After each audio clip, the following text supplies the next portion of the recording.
नमस्तेऽस्तु महामाये श्रीपीठे सुरपूजिते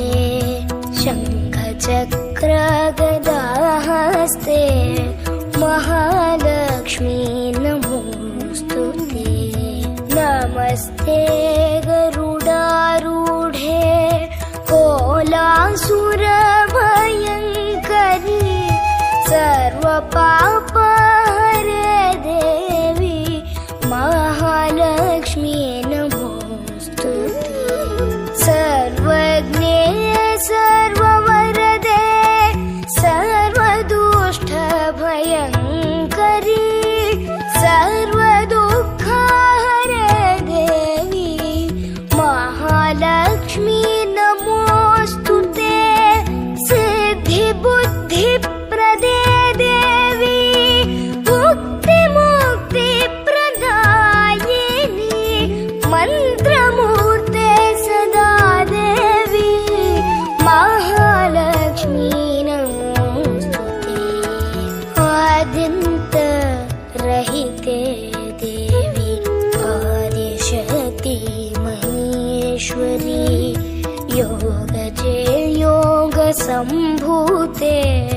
महालक्ष्मी नमोऽस्तुते। स्थूलसूक्ष्म महारौद्रे महाशक्ति महोदरे महापापहरे देवी महालक्ष्मी नमोऽस्तुते। पद्मासनस्थिते देवी परब्रह्मस्वरूपिणी परमेशी जगन्माता महालक्ष्मी नमोऽस्तुते। श्वेताम्बरधरे देवी नानालङ्कारभूषिते जगत्स्थिते जगन्माता महालक्ष्मी नमोऽस्तुते। महालक्ष्म्याष्टकं स्तोत्रं यः पठेत् भक्तिमान् नरः सर्वसिद्धिमवाप्नोति राज्यं प्राप्नोति सर्वदा।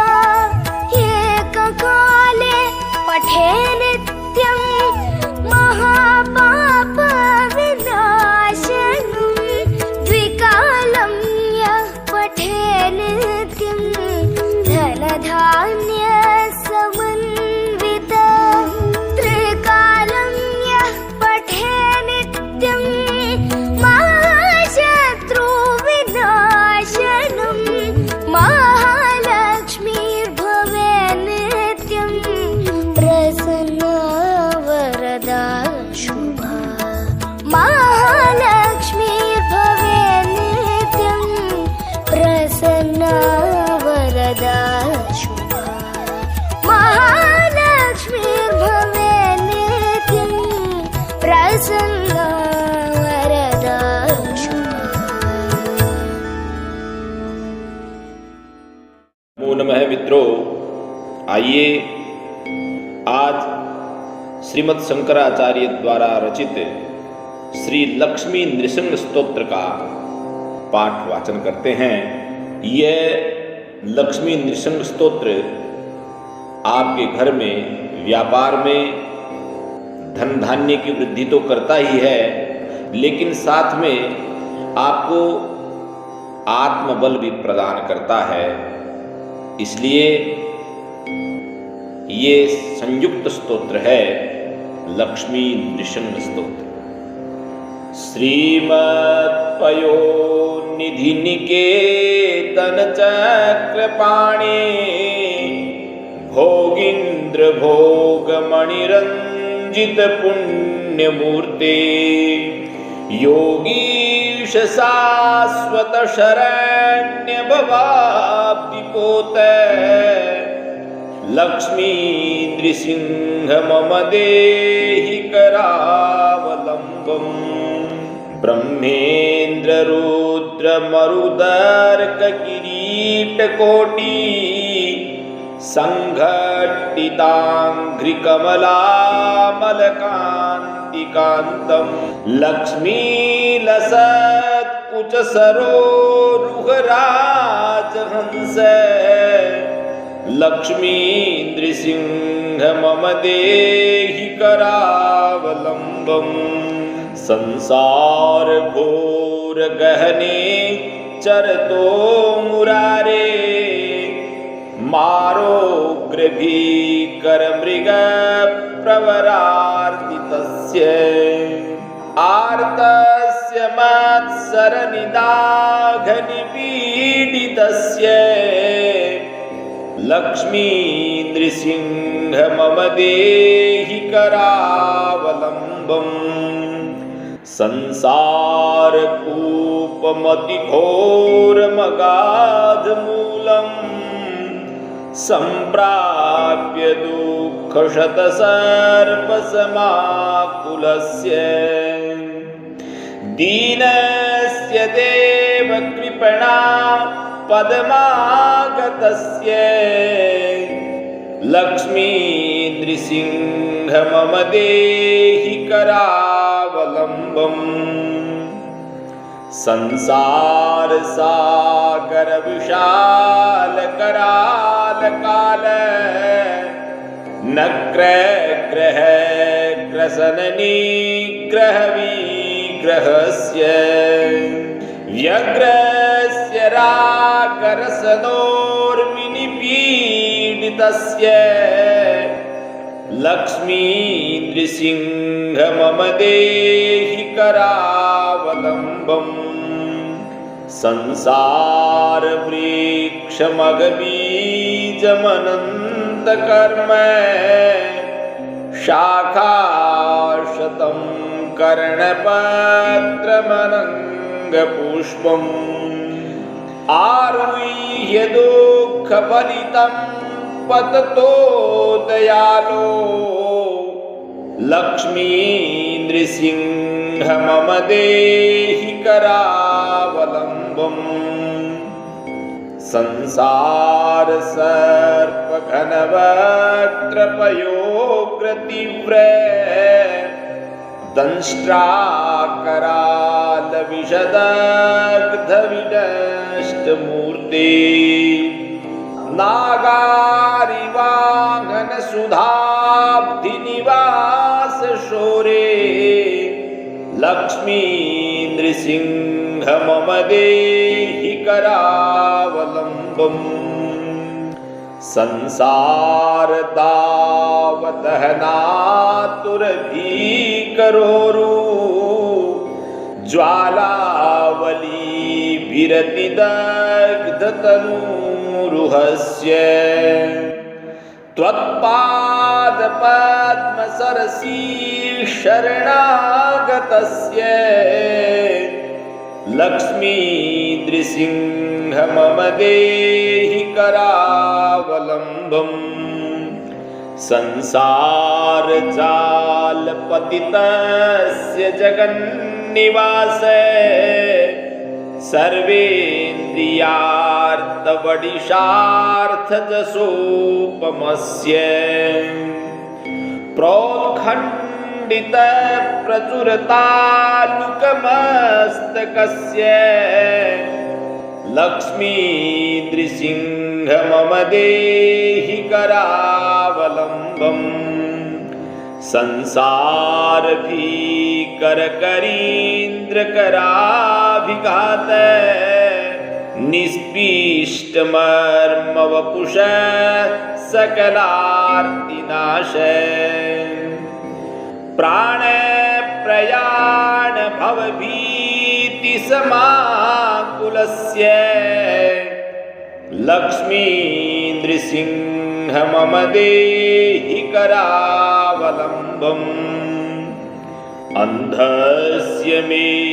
हृतविवेकमहाधनस्य चोरैः प्रभो बलिभिरीन्द्रियनामधेय मोहान्धकूपकुहरे विनिपातितस्य लक्ष्मी नृसिंह मम देहि करावलम्बम् लक्ष्मीपते कमलनाभ सुरेश विष्णो वैकुंठ कृष्ण मधुसूदन पुष्कराक्ष ब्रह्मण्य केशव जनार्दन वासुदेव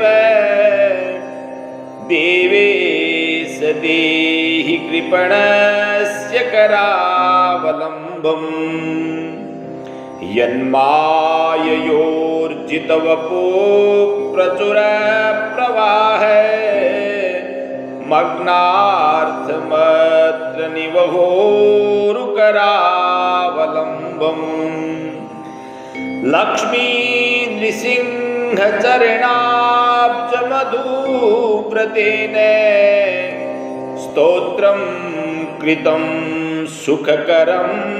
भुवि शंकरेण। यह श्री लक्ष्मी नृसिंह स्तोत्र आपके जीवन में उत्तरोत्तर उन्नति समृद्धि प्रदान करे, आप सुख शांति पूर्वक जीवन यापन करें। इसी मंगल भावना के साथ जयतु संस्कृतम जयतु भारतम।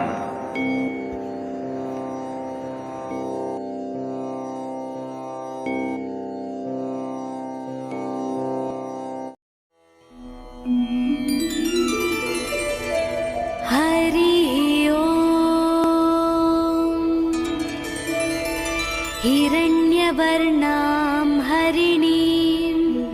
सुवर्णरजतस्रजां चन्द्रां हिरण्मयीं लक्ष्मीं जातवेदो म आवह ताम आवह जातवेदो लक्ष्मीमनपगामिनी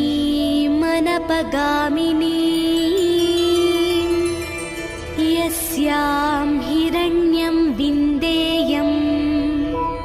गामस्वं पुरुषानहम् अश्वपूर्वां रथमध्यां हस्तिनादप्रबोधिनी श्रियं देवीमुपह्वये श्रीर्मा देवीर्जुषतां कांसोऽस्मितां हिरण्यप्राकाराम्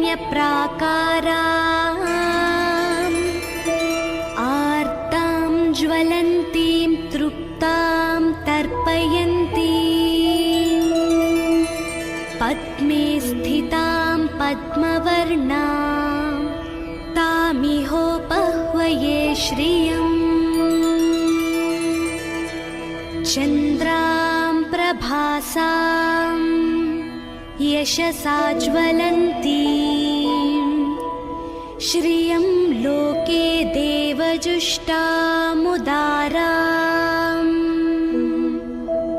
तां पद्मिनीमीं शरणमहं प्रपद्ये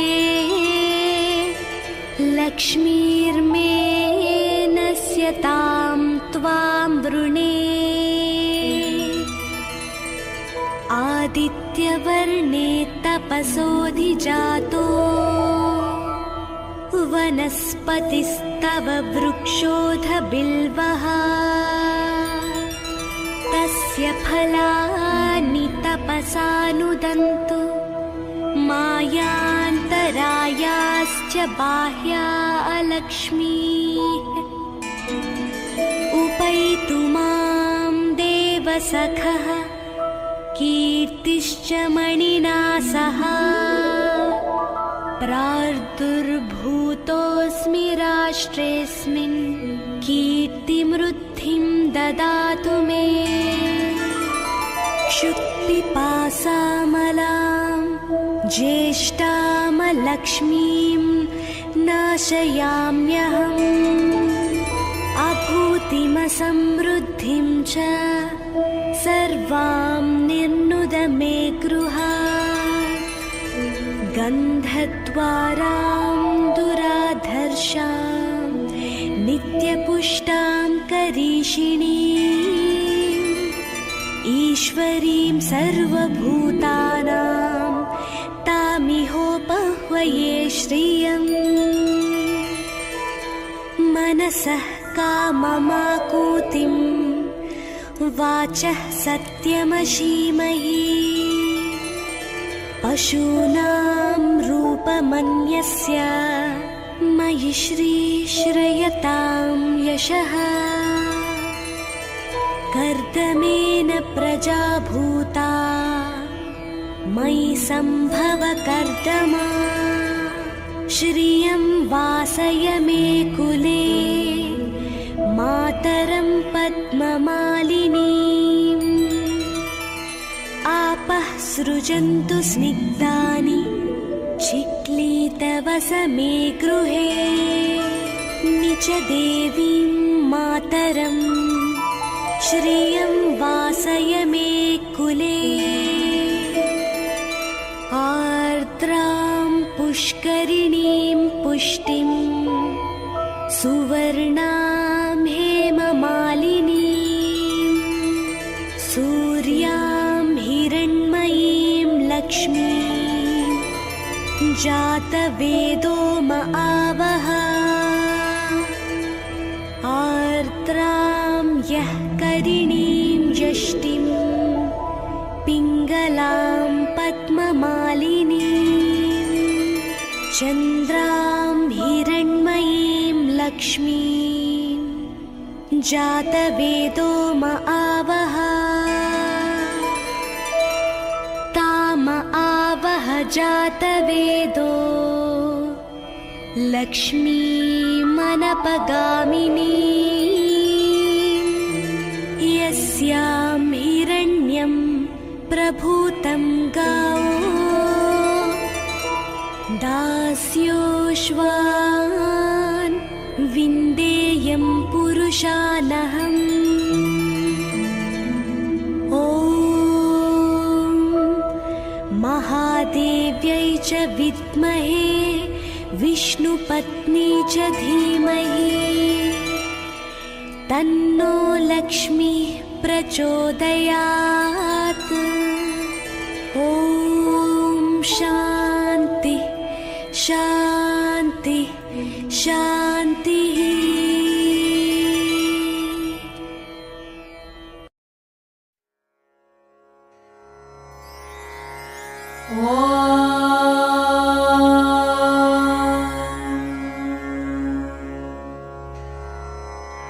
अथ श्रीलक्ष्मी सहस्रनाम स्तोत्रम् ध्यानम् पद्मनाभप्रियां देवीं पद्माक्षीं पद्मवासिनीं पद्मवक्त्रां पद्महस्तां वन्दे पद्मामहर्निशम् पूर्णेन्दुवदनां दिव्यरत्नाभरणभूषितां वरदाभयहस्ताढ्यां ध्यायेच्चन्द्रसहोदरीम् इच्छारूपां भगवतः सच्चिदानन्दरूपिणीम् सर्वज्ञां सर्वजननीं विष्णुवक्षस्थलालयाम् दयालुमनिशं ध्यायेत् सुखसिद्धिस्वरूपिणी हरिः ॐ नित्यागतानन्त नित्यानन्दिनी जनरञ्जनी नित्यप्रकाशिनी चैव स्वप्रकाशस्वरूपिणी महालक्ष्मीर्महाकाली महाकन्या सरस्वती भोगवैभवसन्धात्री भक्तानुग्रहकारिणी ईशावास्या महामाया महादेवी महेश्वरी हृल्लेखा परमा शक्तिर्मातृका बीजरूपिणी नित्यानन्दा नित्यबोधा नादिनी जनमोदिनी सत्यप्रत्ययनी चैव स्वप्रकाशात्मरूपिणी त्रिपुरा भैरवी विद्या हंसा वागीश्वरी शिवा वाग्देवी च महारात्रिः कालरात्रिस्त्रिलोचना भद्रकाली कराली च महाकाली तिलोत्तमा काली करालवक्त्रान्ता कामाक्षी कामदा शुभा चण्डिका चण्डरूपेशा चामुण्डा चक्रधारिणी त्रैलोक्यजयिनी देवी त्रैलोक्यविजयोत्तमा सिद्धलक्ष्मीः क्रियालक्ष्मीर्मोक्षलक्ष्मीः प्रसादिनी उमा भगवती दुर्गा चान्द्री दाक्षायणी शिवा प्रत्यङ्गिराधरा बेला लोकमाता हरिप्रिया पार्वती परमादेवी ब्रह्मविद्या प्रदायिनी अरूपा बहुरूपा च विरूपा विश्वरूपिणी पञ्चभूतात्मिका वाणी पञ्चभूतात्मिका परा काली मा पञ्चिका वाग्मी हविः प्रत्यधिदेवता देवमाता सुरेशाना देवगर्भाम्बिका धृतिः संख्या जातिः क्रियाशक्तिः प्रकृतिर्मोहिनी मही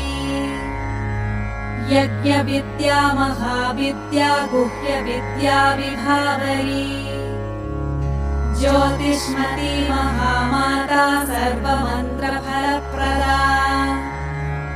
दारिद्र्यध्वंसिनी देवी हृदयग्रन्थिभेदिनी सहस्रादित्यसङ्काशा चान्द्रिका चन्द्ररूपिणी गायत्री सोमसम्भूतिः सावित्री प्रणवात्मिका शाङ्करी वैष्णवी ब्राह्मी सर्वदेव नमस्कृता सेव्य दुर्गा कुबेराक्षी करवीरनिवासिनी जया च विजया चैव जयन्ती चापराजिता कुब्जिका कालिका शास्त्री वीणा पुस्तकधारिणी सर्वज्ञशक्तिः श्रीशक्तिर्ब्रह्म विष्णु शिवात्मिका इडा पिङ्गलिका मध्यमृणाली तन्तुरूपिणी यज्ञेशानी प्रथा दीक्षा दक्षिणा सर्वमोहिनी अष्टाङ्गयोगिनी देवी निर्बीजध्यानगोचरा सर्वतीर्थस्थिता शुद्धा सर्वपर्वतवासिनी वेदशास्त्रप्रमा देवी षडङ्गादिपदक्रमा शिवा धात्री शुभानन्दा यज्ञकर्मस्वरूपिणी व्रतिनी मेनका देवी ब्रह्माणी ब्रह्मचारिणी एकाक्षरपरा तारा भवबन्धविनाशिनी विश्वम्भराधरा धारा निराधाराधिकस्वरा रागाकुहूरमावास्या पूर्णिमानुमतिर्धृतिः श्रीवाली शिवावश्या वैश्वदेवी विशङ्गिला पिप्पला च विशालाक्षी रक्षोऽग्निवृष्टिकारिणी दुष्टविद्राविणी देवी सर्वोपद्रवनाशिनी शारदा शरसन्धाना सर्वशस्त्रस्वरूपिणी युद्धमध्यस्थिता देवी सर्वभूतप्रभञ्जनी अयुद्धा युद्धरूपा च शान्ता शान्तिस्वरूपिणी गंगा सरस्वती वेणी यमुना नर्मदापगा समुद्रवसनावासा ब्रह्माण्डश्रोणिमेखला पञ्चवक्त्रा दशभुजा शुद्धस्फटिकसन्निभा रक्ता कृष्णा सिता पीता सर्ववर्णा निरीश्वरी कालिका चक्रिका देवी सत्या तु वटुका स्थिता तरुणी वारुणी नारी ज्येष्ठा देवी सुरेश्वरी विश्वम्भराधरा कर्त्री गलार्गलविभञ्जनी सन्ध्या रात्रिर्दिवा ज्योत्स्ना कला काष्ठा निमेषिका उर्वी कात्यायनी शुभ्रा संसारार्णवतारिणी कपिला कीलिका शोका मल्लिका नवमल्लिका देविका नन्दिका शान्ता भञ्जिका भयभञ्जिका कौशिकी वैदिकी देवी सौरी रूपाधिकातिभा दिग्वस्त्रा नववस्त्रा च कन्यका कमलोद्भवा श्री सौम्यलक्षणातीत दुर्गा सूत्रप्रबोधिका श्रद्धा मेधा कृतिः प्रज्ञा धारणा कान्तिरेव च श्रुति स्मृतिर्धृतिर्धन्या भूतिरिष्टिर्मनीषिणी विरक्तिर्व्यापिनी माया सर्वमाया प्रभञ्जनी माहेन्द्री मन्त्रिणी सिंही चेन्द्रजालस्वरूपिणी अवस्थात्रय निर्मुक्ता गुणत्रय विवर्जिता ईषणात्रय निर्मुक्ता सर्वरोग विवर्जिता योगी ध्यानान्तगम्या च योगध्यानपरायणा त्रयी शिखा विशेषज्ञा वेदान्तज्ञानरूपिणी भारती कमला भाषा पद्मा पद्मवती कृतिः गौतमी गोमती गौरी ईशाना हंसवाहनी नारायणी प्रभाधारा जाह्नवी शङ्करात्मजा चित्रघण्टा सुनन्दा श्रीर्मानवी मनुसम्भवा स्तम्भिनी शोभिनी मारी भ्रामिणी शत्रुमारिणी मोहिनी द्वेषिणी वीरा अघोरा रुद्ररूपिणी रुद्रैकादशिनी पुण्या कल्याणी लाभकारिणी देवदुर्गा महादुर्गा स्वप्नदुर्गाष्टभैरवी सूर्यचन्द्राग्निरूपा च ग्रहनक्षत्ररूपिणी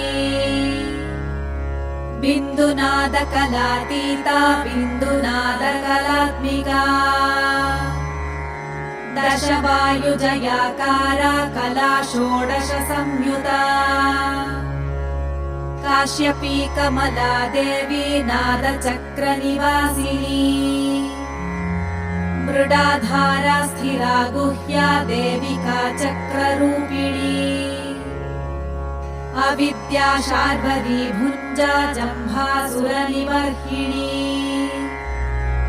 श्रीकाया श्रीकला शुभ्रा कर्म निर्मूलकारिणी आदिलक्ष्मीर्गुणाधारा पञ्चब्रह्मात्मिका परा श्रुतिर्ब्रह्ममुखावासा सर्वसम्पत्तिरूपिणी मृतसञ्जीविनी मैत्री कामिनी कामवर्जिता निर्वाणमार्गदा देवी हंसिनी काशिका क्षमा सपर्या गुणिनी भिन्ना निर्गुणा खण्डिता शुभा स्वामिनी वेदिनी शक्या शाम्बरी चक्रधारिणी दण्डिनी मुण्डिनी व्याघ्री शिखिनी सोमसंहतिः चिन्तामणिश्चिदानन्दा पञ्चबाणप्रबोधिनी बाणश्रेणिः सहस्राक्षी सहस्रभुजपादुका सन्ध्याबलिस्त्रिसन्ध्याख्या ब्रह्माण्डमणिभूषणा वासवी वारुणी सेना कुलिका मन्त्ररञ्जनी जितप्राणस्वरूपा च कान्ता काम्यवरप्रदा मन्त्रब्राह्मण विद्यार्था नादरूपा हविष्मती आधर्पणी श्रुतिशून्या कल्पना वर्जिता सती सत्ता जातिः प्रमामेया प्रमितिः प्राणदा गतिः अवर्णा पञ्चवर्णा च सर्वदा भुवनेश्वरी त्रैलोक्यमोहिनी विद्या सर्वभर्त्री क्षराक्षरा हिरण्यवर्णा हरिणी सर्वोपद्रवनाशिनी कैवल्यपदवीरेखा सूर्यमण्डलसंस्थिता सोममण्डलमध्यस्था वह्निमण्डलसंस्थिता वायुमण्डलमध्यस्था व्योममण्डलसंस्थिता चक्रिका चक्रमध्यस्था चक्रमार्गप्रवर्तिनी कोकिलाकुलचक्रेशा पक्षतिः पङ्क्तिपावनी सर्वसिद्धान्तमार्गस्था षड्वर्णावरवर्जिता शररुद्रहराहन्त्री सर्वसंहारकारिणी पुरुषा पौरुषी तुष्टिः सर्वतन्त्रप्रसूतिका अर्धनारीश्वरी देवी सर्वविद्याप्रदायिनी भार्गवी याजुषी विद्या सर्वोपनिषदा स्थिता व्योमकेशाखिलप्राणा पञ्चकोशविलक्षणा पञ्चकोशात्मिका प्रत्यक् पञ्चब्रह्मात्मिका शिवा जगज्जराजनित्री च पञ्चकर्मप्रसूतिका वाग्देव्याभरणाकारा सर्वकाम्यस्थितस्थितिः अष्टादश चतुष्षष्टि पीठिका विद्यया युता कालिका कर्षणश्यामा यक्षिणी किन्नरेश्वरी केतकी मल्लिका शोका वराही धरणी ध्रुवा नारसिंही महोग्रास्या भक्तानामार्तिनाशिनी अन्तर्बला स्थिरा लक्ष्मीर्जरा मरणनाशिनी श्रीरञ्जिता महाकाया सोमसूर्याग्निलोचना अदितिर्देवमाता च अष्टपुत्राष्टयोगिनी अष्टप्रकृतिरष्टाष्टबिभ्राजद्विकृताकृतिः दुर्भिक्षध्वंसिनी देवी सीता सत्या च रुक्मिणी ख्यातिजा भार्गवी देवी देवयोनिस्तपस्विनी शाकम्भरी महाशोणा गरुडोपरि संस्थिता सिंहगा व्याघ्रगा देवी वायुगा च महाद्रिगा अकारादिक्षकारान्ता सर्वविद्याधिदेवता मन्त्रव्याख्यान निपुणा ज्योतिषशास्त्रैकलोचना इडा पिङ्गलिका मध्या सुषुम्ना ग्रन्थिभेदिनी कालचक्राशयोपेता कालचक्रस्वरूपिणी वैशारदी मतिश्रेष्ठा वरिष्ठा सर्वदीपिका वैनायकी वरारोह श्रोणिवेला बहिर्बलिः जम्भिनी जृम्भिणी जृम्भकारिणी गणकारिका शरणी चक्रिकानन्ता सर्वव्याधिचिकित्सकी देवकी देवसङ्काशा वारिधिः करुणाकरा शर्वरी सर्वसम्पन्ना सर्वपापप्रभञ्जिनी एकमात्रा द्विमात्रा च त्रिमात्रा च तथा परा अर्धमात्रा परा सूक्ष्मा सूक्ष्मार्थार्थपरा परा एकवीरा विशेषाख्या षष्ठी देवी मनस्विनी नैष्कर्म्या निष्कला लोका ज्ञानकर्माधिका गुणा सम्बन्धानन्द सन्दोहा व्योमाकारा निरूपिता गद्यपद्यात्मिका वाणी सर्वालङ्कार संयुता साधुबन्धपदन्यासा सर्वौको घटिकावलिः षट्कर्मा कर्कशाकारा सर्वकर्म विवर्जिता आदित्यवर्णा चापर्णा कामिनी वररूपिणी ब्रह्माणि ब्रह्मसन्ताना वेदवागीश्वरी शिवा पुराणन्यायमीमांसा धर्मशास्त्रागमश्रुता सद्यो वेदवती सर्वा हंसी विद्याधिदेवता विश्वेश्वरी जगद्धात्री विश्वनिर्माणकारिणी वैदिकी वेदरूपा च कालिका कालरूपिणी नारायणी महादेवी सर्वतत्त्वप्रवर्तिनी हिरण्यवर्णरूपा च हिरण्यपदसम्भवा कैवल्यपदवी पुण्या कैवल्यज्ञानलक्षिता ब्रह्मसम्पत्तिरूपा च ब्रह्मसम्पत्तिकारिणी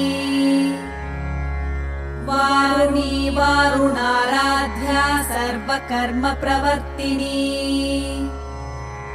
एकाक्षरपरा युक्ता सर्वदारिद्र्यभञ्जिनी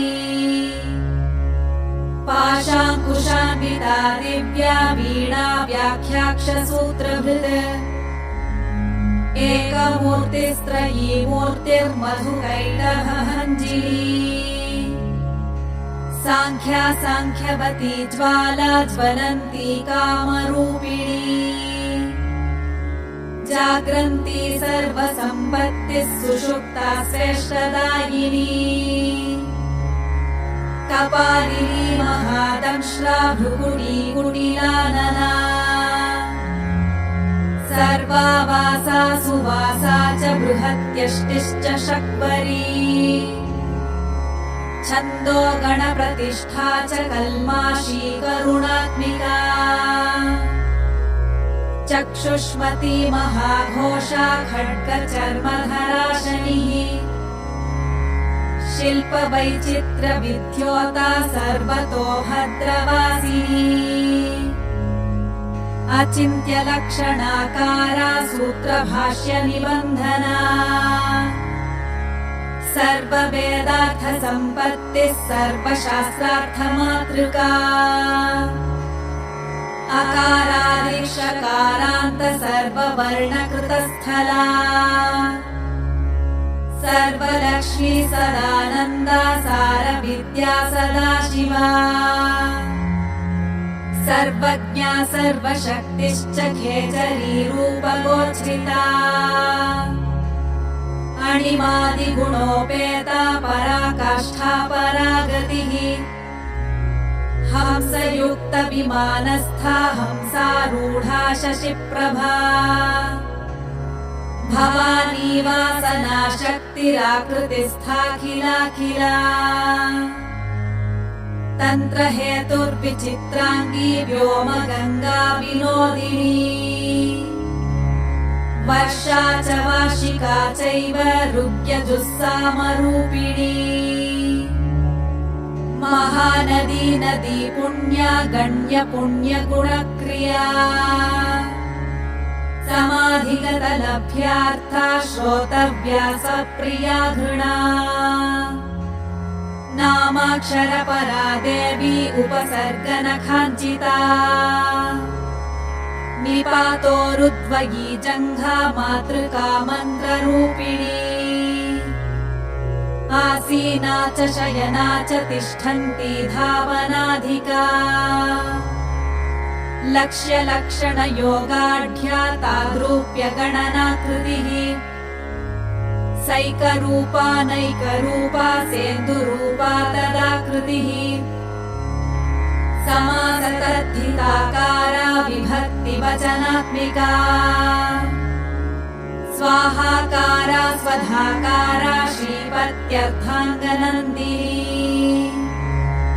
गम्भीरा गहना गुह्या योनिलिङ्गार्धधारिणी शेषवासुकि संसेव्या च शालावरवर्णिनी कारुण्याकार सम्पत्तिः कीलकृन्मन्त्रकीलिका शक्तिबीजात्मिका सर्वमन्त्रेष्टाक्षयकामना आग्नेयी पार्थिवा आप्या वायव्या व्योमकेतना सत्यज्ञानात्मिकानन्दा ब्राह्मी ब्रह्म सनातनी अविद्यावासना माया प्रकृतिः सर्वमोहिनी शक्तिर्धारणशक्तिश्च चिदचिच्छक्तियोगिनी वक्त्रारुणा महामाया मरीचिर्मदमर्दिनी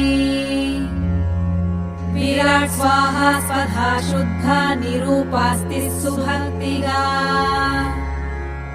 निरूपिता द्वयी विद्या नित्या नित्यस्वरूपिणी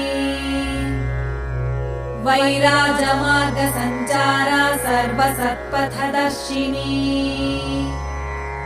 जालन्धरी मृडानी च भवानी भवभञ्जनी त्रैकालिकज्ञानतन्तुस्त्रिकालज्ञानदायिनी नादातीता स्मृतिः प्रज्ञा धात्री रूपा त्रिपुष्करा पराजिता विधानज्ञा विशेषितगुणात्मिका हिरण्यकेशिनी हेम ब्रह्मसूत्रविचक्षणा असङ्ख्येय पराधान्तस्वर व्यञ्जनवैखरी मधुजिह्वा मधुमती मधुमासोदया मधुः माधवी च महाभागा मेघगम्भीरनिस्वना ब्रह्म विष्णु महेशादिज्ञातव्यार्थविशेषगा नाभौ वह्निशिखाकारा ललाटे चन्द्रसन्निभा भ्रूमध्ये भास्कराकारा सर्वताराकृतिः हृदि कृत्तिकादिभरण्यन्तनक्षत्रेष्ट्यार्चितोदया ग्रहविद्यात्मिका ज्योतिर्ज्योतिर्विन्मति जीविका ब्रह्माण्डगर्भिणी बाला सप्तावरणदेवता वैराजोत्तमसाम्राज्या कुमारकुशलोदया बगला भ्रमराम्बा च शिवधूती शिवात्मिका मेरुविन्ध्यादिसंस्थाना काश्मीरपुरवासिनी योगनिद्रा महानिद्रा विनिद्रा राक्षसाश्रिता सुवर्णदा महागङ्गा पञ्चाख्या पञ्चसंहतिः सुप्रजाता सुवीरा च सुपोषा सुपतिः शिवा सुगृहा रक्तबीजान्ता हतकन्दर्पजीविका समुद्रव्योम मध्यस्था समबिन्दुसमाश्रया सौभाग्यरसजीवातुः सारासारविवेकदृक् त्रिवल्यादिसुपुष्टाङ्गा भारती भरताश्रिता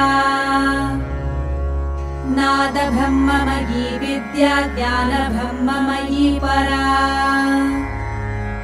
ब्रह्मनाडी निरुक्तिश्च ब्रह्मकैवल्यसाधनम् कालिकेयमहोदार वीर्यविक्रमरूपिणी वडवाग्निशिखावक्त्रा महाकवलतर्पणा महाभूता महादर्पा महासारा महाक्रतुः पञ्चभूतमहाग्रासा पञ्चभूताधिदेवता सर्वप्रमाणा सम्पत्तिः सर्वरोगप्रतिक्रिया ब्रह्माण्डान्तर्बहिर्व्याप्ता विष्णुवक्षो विभूषणी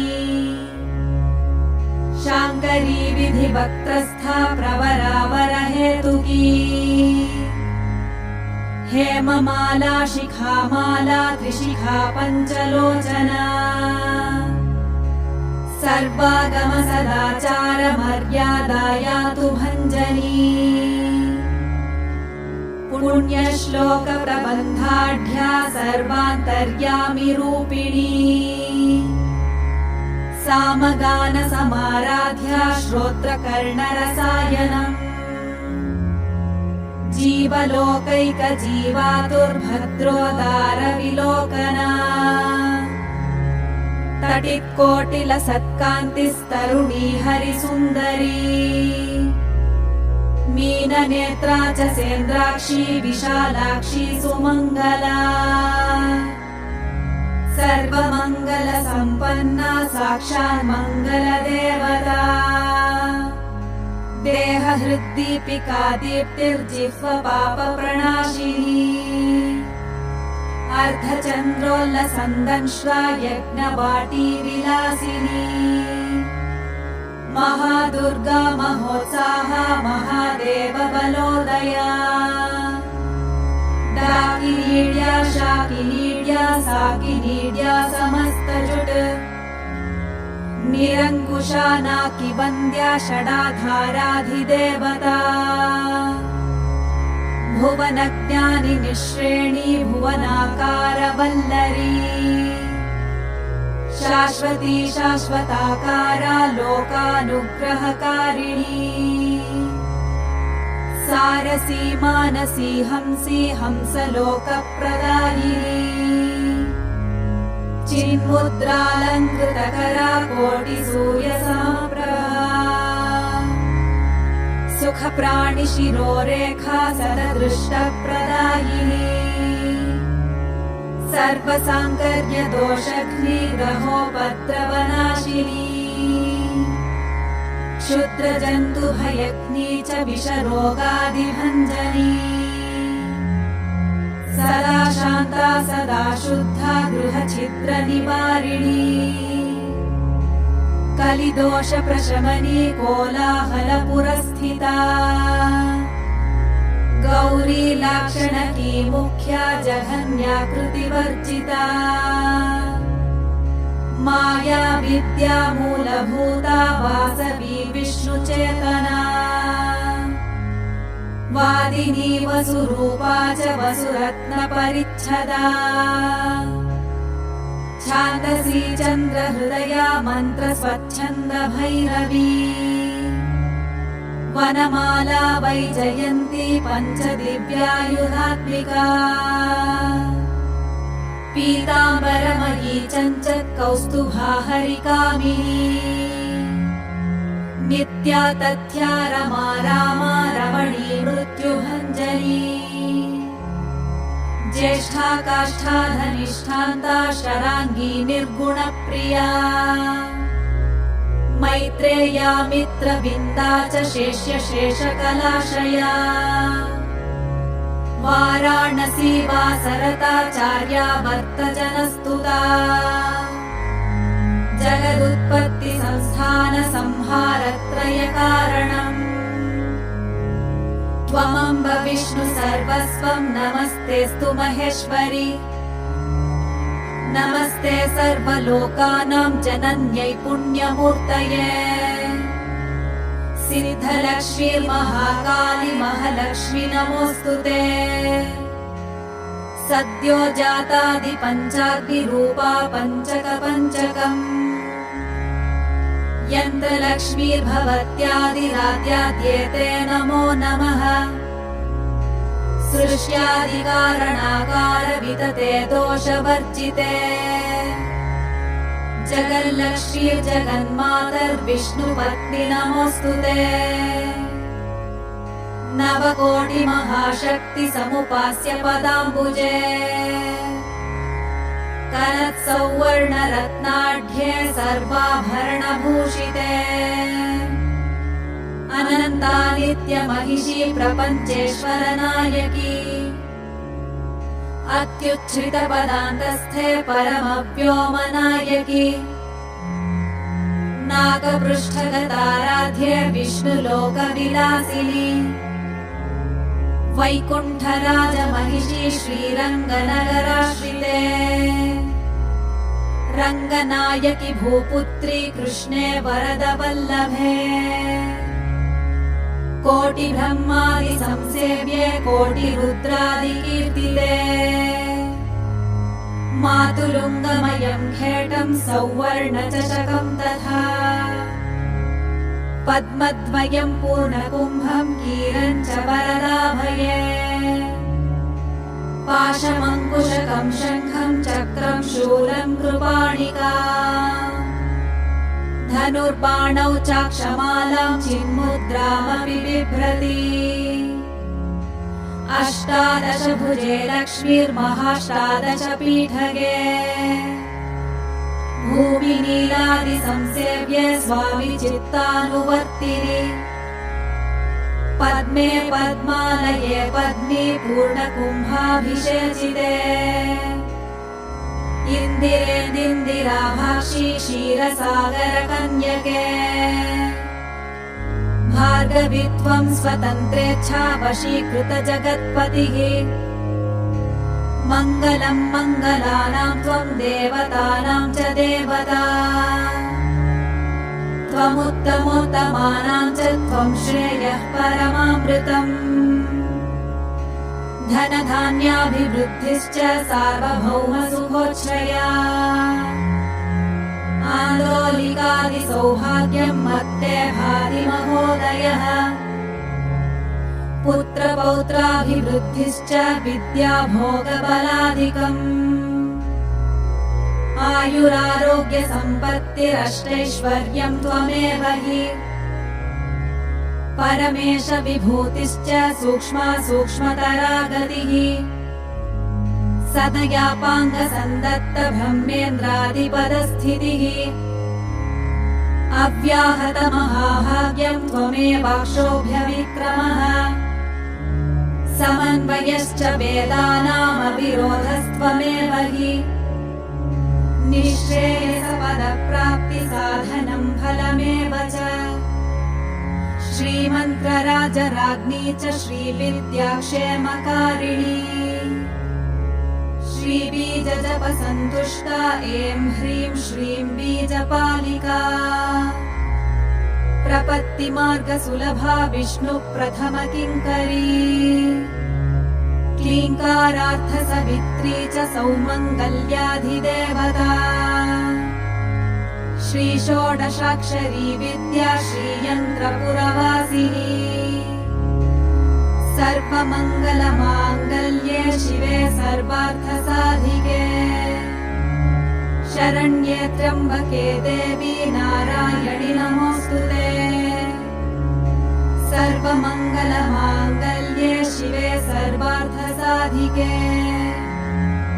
शरण्ये त्र्यम्बके देवी नारायणि नमोऽस्तुते सर्वमङ्गलमाङ्गल्ये शिवे सर्वार्थसाधिके शरण्ये त्र्यम्बके देवी नारायणि नमोऽस्तुते। पुनः पुनर्नमस्तेऽस्तु साष्टाङ्गमयुतं पुनः। सनत्कुमार उवाच एवं स्तुता महालक्ष्मी ब्रह्मरुद्रादिभिः सुरैः नमद्भिरार्तैर्दीनैश्च निःस्वत्वैर्भोगवर्जितैः ज्येष्ठाजुष्टैश्च निःश्रीकैः संसारात् स्वपरायणैः विष्णुपत्नी ददौ तेषां दर्शनं दृष्टितर्पणम् शरत्पूर्णेन्दुकोट्याभधवलापाङ्गवीक्षणैः सर्वात् सत्त्वसमाविष्टांश्चक्रे हष्टावरं ददौ। महालक्ष्मीरुवाच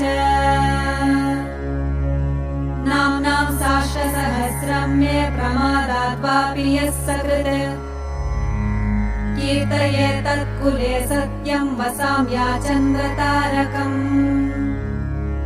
किं पुनर्नियमाज्जप्तुर्मदेकशरणस्य च मातृवत्सानुकम्पाहं पोषकी स्यामहर्निशम्। मन्नामस्तवतां लोके दुर्लभं नास्ति चिन्तितम्। मत्प्रसादेन सर्वेऽपि स्वस्वेष्टार्थमवाप्स्यथ। लुप्तवैष्णवधर्मस्य मद्व्रतेष्वकीर्णिनः भक्तिप्रपत्तिहीनस्य वन्द्यो नाम्नां जरापि मे। तस्मादवश्यं तैर्दोषैर्विहीनः पापवर्जितः जपेत् साष्टसहस्रं मे नाम्नां प्रत्यहमादरात्। साक्षादलक्ष्मीपुत्रोऽपि दुर्भाग्योऽप्यलसोऽपि वा अप्रयत्नोऽपि मूढोऽपि विकलः पतितोऽपि च अवशात् प्राप्नुयात् भाग्यं मत्प्रसादेन केवलम्। स्पृहेयमचिराद्देवाः वरदानाय चापिनः ददामि सर्वमिष्टार्थं लक्ष्मीति स्मरतां ध्रुवम्। सनत्कुमार उवाच इत्युक्त्वान्तर्दधे लक्ष्मीर्वैष्णवी भगवत्कला। इष्टापूर्तं च सुकृतं भागधेयं च चिन्तितम्। स्वं स्वं स्थानं च भोगं च विजयं लेभिरे सुराः। तदेतत्प्रवदाम्यद्य लक्ष्मी नाम सहस्रकम्। योगिनः पठत क्षिप्रं चिन्तितार्थानवाप्स्यथ। गार्ग्य उवाच सनत्कुमारो योगीन्द्र इत्युक्त्वा स दयानिधिः अनुगृह्येयौ क्षिप्रं तांश्च 12 योगिनः। तस्मादेतत् रहस्यं च गोप्यं जप्यं प्रयत्नतः। अष्टम्यां च चतुर्दश्यां नवम्यां भृगुवासरे पौर्णमास्याममायां च पर्वकाले विशेषतः। जपेद्वा नित्यकार्येषु सर्वान् कामान् अवाप्नुयात्। इति श्रीस्कन्दपुराणे सनत्कुमारसंहितायां लक्ष्मीसहस्रनामस्तोत्रं सम्पूर्णम्।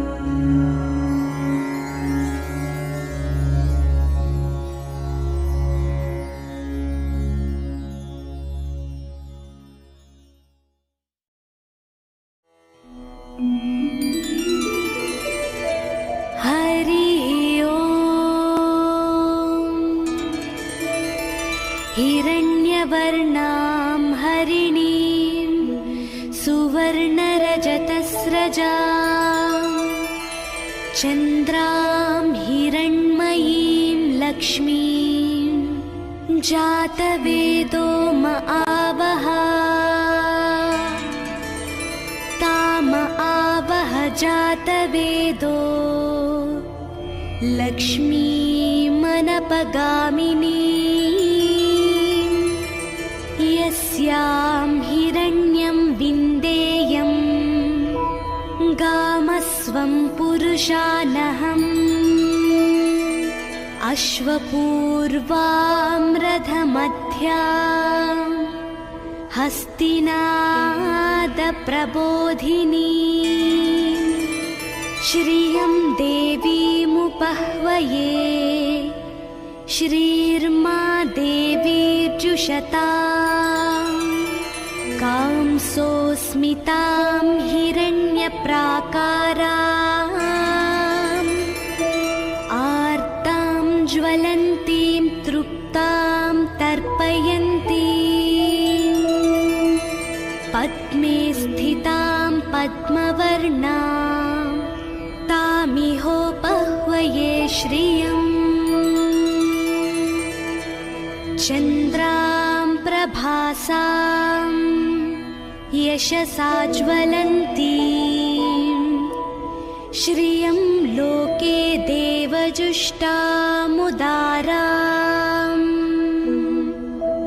तां पद्मिनीमीं शरणमहं प्रपद्ये लक्ष्मीर्मेनस्य तां त्वां वृणे आदित्यवर्णे तपसोऽधिजातो वनस्पतिस्तव वृक्षोऽथ बिल्वः तस्य फलानि तपसानुदन्तु मायान्तरायाश्च बाह्या अलक्ष्मीः उपैतु मां देवसखः कीर्तिश्च मणिना सह प्रार्दुर्भूतोऽस्मि राष्ट्रेऽस्मिन् कीर्तिमृद्धिं ददातु मे क्षुत्पिपासामलां ज्येष्ठामलक्ष्मीं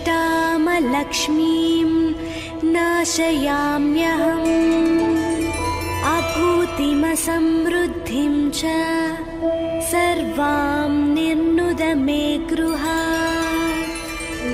गन्धद्वारां दुराधर्षां नित्यपुष्टां करीषिणीम् ईश्वरीं सर्वभूतानां तामिहोपह्वये श्रियम् मनसः काममाकूतिं वाचः सत्यमशीमहि पशूनां रूपमन्यस्य मयि श्रीश्रयतां यशः कर्दमेन प्रजा भूता मयि सम्भव कर्दमा श्रियं वासय मे कुले मातरं पद्ममालिनीम् आपः सृजन्तु स्निग्धानि चिक्लीतवस मे गृहे निच देवीं मातरं श्रियं वासय मे कुले आर्द्रां पुष्करिणीं पुष्टिं सुवर्णां हेममालिनीं सूर्यां हिरण्मयीं लक्ष्मीं जातवेदो म आवह आर्द्रां यः करिणीं यष्टिं पिङ्गलां पद्ममालिनीं चन्द्रां हिरण्मयीं लक्ष्मीं जातवेदो म आवह ताम आवह जातवेदो लक्ष्मीमनपगामिनी यस्यां हिरण्यं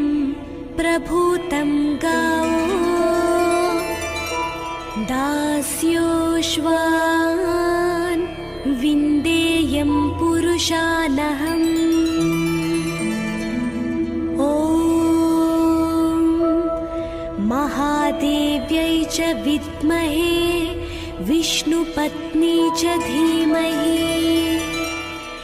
तन्नो लक्ष्मी प्रचोदयात्।